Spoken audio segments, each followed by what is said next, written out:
আমার পরিচয়, আমি প্রতিবাদ। না, আমার কোনো পরিচয়পত্র লাগে না চেনার জন্য। সবাই আমাকে চিনতে পারে যখন আমি সত্য দাবি করি। শাসকের বা সমাজের রক্তচক্ষু উপেক্ষা করে সত্য প্রশ্ন ছুঁড়ে দিই।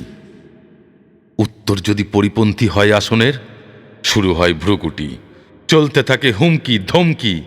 তাতে যদি না কমে আমার স্বরের তীব্রতা, হাতিয়ার হয়ে ওঠে অপবাদ।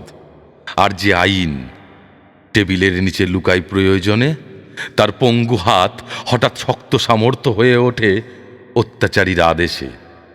আমার নতুন ঠিকানা হয় একটি ছোট্ট নোনা ধরা চার দেওয়ালের মধ্যে, যেখানে থাকে প্রস্রাবের গন্ধ আর ফিদেল কাস্ত্রো, থাকে আমার অদম্য জেদ, সাহস আর অসীম ধৈর্য। বিচারালয়ে আসি মাঝে মাঝে উলঙ্গ আইনের সার্কাস দেখতে। চার্জশিট থাকে না, অপরাধের ধারা শূন্য, থাকে শুধু পরবর্তী তারিখ আর অবিবেচ্য মিথ্যে রায়। ফিরে আসি আবার সেই নোনা ধরা দেওয়ালে, নিজের সংলাপে ইতিহাসের এক নতুন অধ্যায়ের সূচনায়।